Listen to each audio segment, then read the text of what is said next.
मेरे प्रिय विद्यार्थियों, आज का इस ऑनलाइन क्लास में आप सभी विद्यार्थियों का हार्दिक स्वागत है। मैं विद्यानंद कुमार, सहायक प्राध्यापक, नारायण महाविद्यालय, गुड़िया कोठी।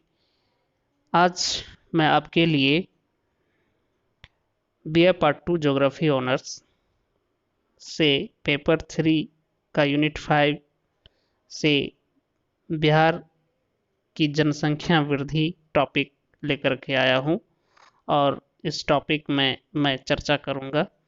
तो सबसे पहले जनसंख्या के बारे में कुछ संक्षिप्त चर्चा करूं। जैसा कि आप जानते हैं कि जनसंख्या भी एक संसाधन है, मनुष्य भी एक संसाधन है। अब यह संसाधन कैसे है? तो मनुष्य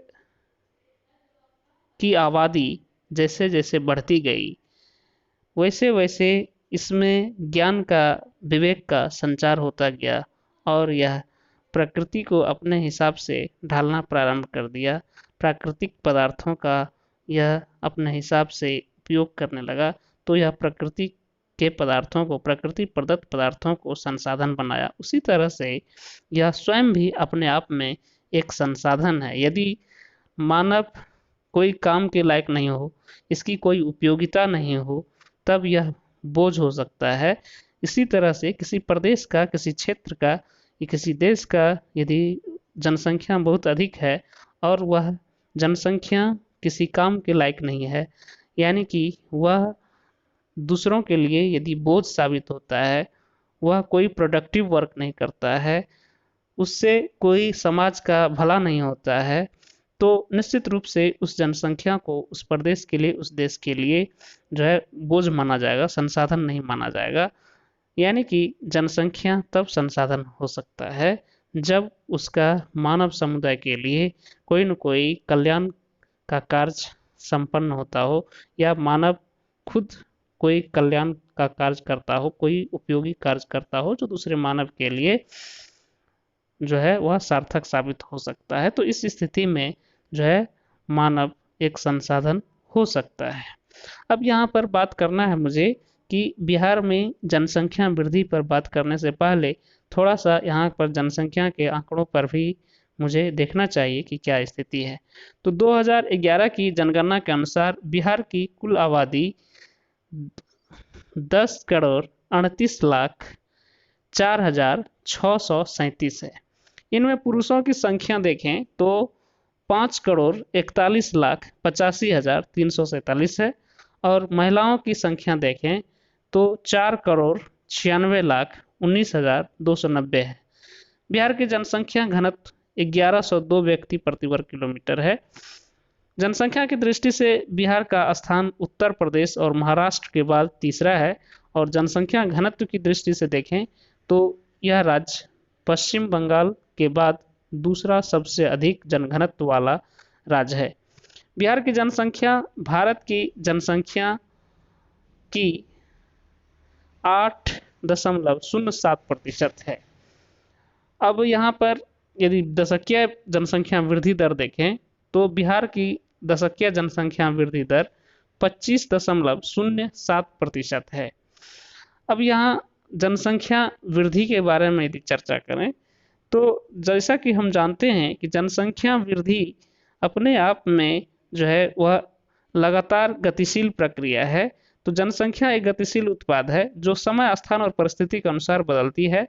ऐसे तो बिहार में 1873 ईस्वी में ही प्रथम जनगणना का कार्य हुआ था, लेकिन वास्तविक रूप में जनगणना का प्रारंभ 1901 को ही माना जाएगा और उसके बाद नियमित रूप से प्रत्येक 10 वर्ष पर जनगणना कार्य होता रहा है।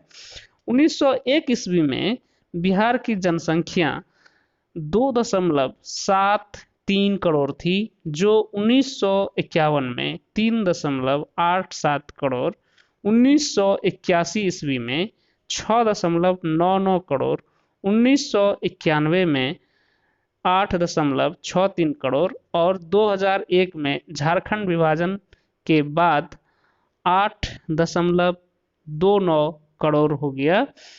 वहीं 2011 में इसकी जनसंख्या 10.38 करोड़ और 2016 में 11.67 करोड़ जनसंख्या इसका हो गया। तो इस तरह से यह स्पष्ट होता है कि हाल के वर्षों में जनसंख्या में तेज गति से वृद्धि देखने को मिलता है।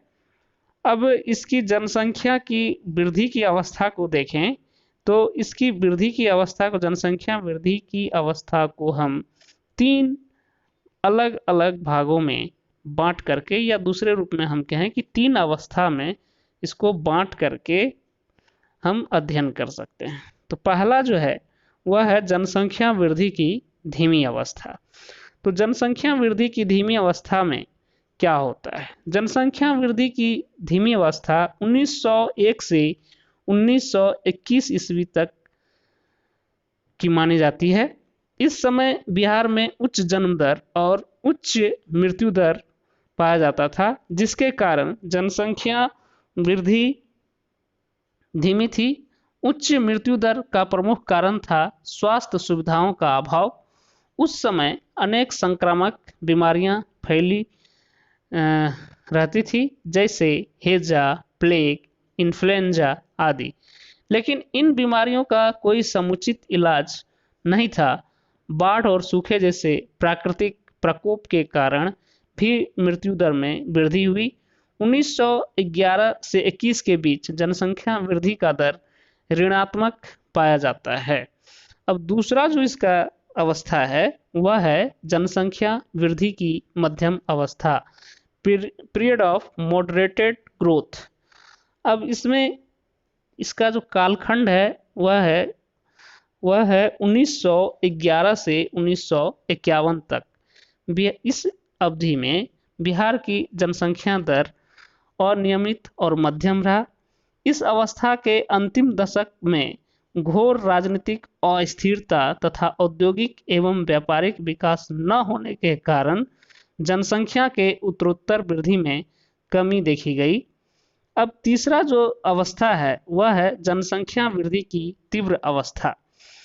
यह अवस्था 1951 से वर्तमान समय तक की अवस्था है, यानी 1951 से आप 2011 तक के हैं या वर्तमान समय तक के हैं, तो दोनों ही कहना सही होगा। तो बिहार की जनसंख्या वृद्धि इस अवस्था में तीव्र गति से हुई। ऊपर जो आपने अवस्था का जो जिक्र हुआ इससे पूर्व में आपको वो था जो कि पहला जो था 1901 से 1921 में, उसमें क्या हुआ था कि धीमी गति से जनसंख्या वृद्धि हुआ। दूसरी अवस्था में आपने देखा कि जनसंख्या का जो है वह मध्यम अवस्था में थोड़ा सा वृद्धि दर तेज हुआ पहली अवस्था से। और तीसरी जो अवस्था है इसमें जनसंख्या बड़ी तेजी से वृद्धि करती हुई दिख रही है। तो इसमें तीव्र गति से जनसंख्या बढ़ रही है। इस वृद्धि का प्रमुख कारण जो है वह मृत्यु दर में कमी है, जबकि जन्म दर में कोई खास कमी नहीं आई है। बिहार की यह अवस्था डेमोग्राफिक ट्रांजिशन की द्वितीय अवस्था कहा जा सकता है। और ये अवस्था जो है जनसंख्या वृद्धि की तीव्र अवस्था, इस अवस्था में आप कह सकते हो कि मेडिकल फैसिलिटी बहुत ज़्यादा हो जाने के कारण, शिशु मृत्यु दर बहुत ज़्यादा कम हो जाने के कारण जो है जनसंख्या में तीव्र गति से वृद्धि दर्ज की गई। अब ये अवस्था की बात हो गई। अब है कि जनसंख्या वृद्धि का आपने देखा कि एक टेम्पोरल आपने देखा कि पॉपुलेशन ग्रोथ किस तरह से, कालिक किस तरह से ग्रोथ हुआ जनसंख्या का, अलग अलग समय में किस तरह का उसका अवस्था रहा। अब इसका क्षेत्रीय वृद्धि का प्रारूप देखें, स्पेशियल ग्रोथ पैटर्न देखें, तो ये स्पेशियल ग्रोथ पैटर्न भी जो है देखने पर आपको कुछ अलग फिगर सामने आएगा। तो इसमें स्पेशल ग्रोथ में देखें तो 1991 से 2001 के बीच का जो है यह क्षेत्रीय वृद्धि का प्रारूप है। वर्तमान समय में बिहार की जनसंख्या वृद्धि दर जो है वह 25.07% है। और उत्तरी गंगा के मैदानी भागों में जनसंख्या की वृद्धि तीव्र है, जबकि सीमांत पठारी जनसंख्या की वृद्धि दर अपेक्षाकृत कम है। बिहार के विभिन्न जिलों में वृद्धि दर भिन्न भिन्न पाया जाता है और इसे हम 3 वर्गों में विभाजित करके क्षेत्रीयता के आधार पर हम इसका वृद्धि का अनुमान लगा सकते हैं कि किस तरह से स्थानिक रूप से जनसंख्या वृद्धि में भिन्नता देखने को मिलती है। तो ये पहला जो है, इसमें 3 वर्गों में जो रखा गया है, इसका पहला है उच्च जनसंख्या वृद्धि वाले जिले। इस वर्ग के अंतर्गत वैसे जिले आते हैं जिसका दशकीय जनसंख्या वृद्धि दर 30% से अधिक है। ऐसे जिलों की संख्या 15 है।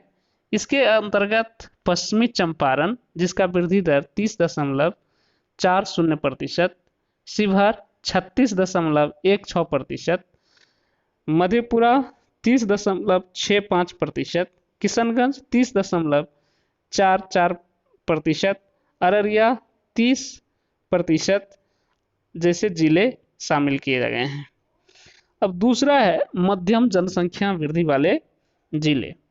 तो इस वर्ग के अंतर्गत वैसे जिले आते हैं जिसका दशकीय जनसंख्या वृद्धि दर 25 से 30% है।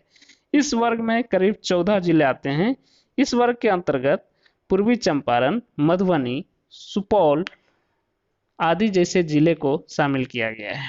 अब तीसरा जो है वह है निम्न जनसंख्या वृद्धि वाले जिले, डिस्ट्रिक्ट्स ऑफ लो ग्रोथ।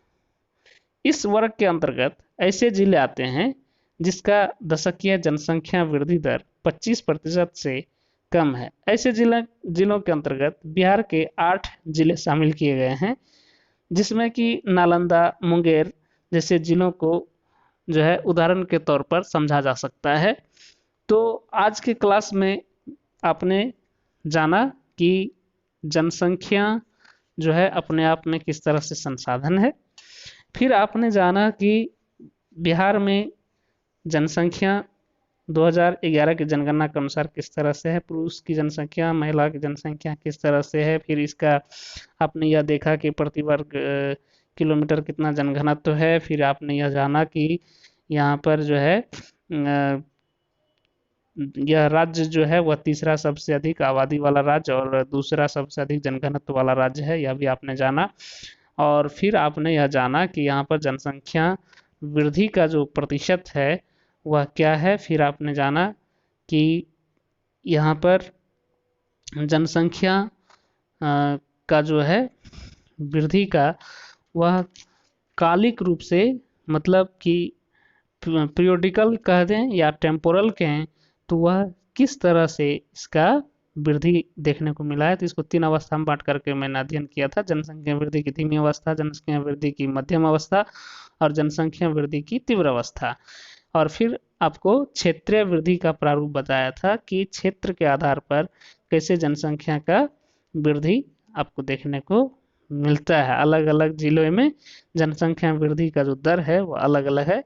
इस तरह से क्षेत्रीय रूप से जनसंख्या वृद्धि का अलग अलग प्रारूप देखने को मिलता है। तो उम्मीद करता हूं छात्रों कि आज के इस ऑनलाइन क्लास में आप बिहार की जनसंख्या एवं जनसंख्या वृद्धि को भलीभांति आपने समझा होगा और इससे आप लाभान्वित हुए होंगे और एक नोट्स आप इसको तैयार कर लेंगे। और फिर मिलता हूं आपसे एक नए टॉपिक के साथ। तब तक के लिए आप स्वाध्याय करते रहिए और पढ़ाई करते रहिए और नोट्स को तैयार करते रहिए, ताकि आप परीक्षा में किसी भी प्रकार से लिखने में आपको संकोच न हो, आप परीक्षा में आसानी से प्रश्न को हल कर सकें। धन्यवाद।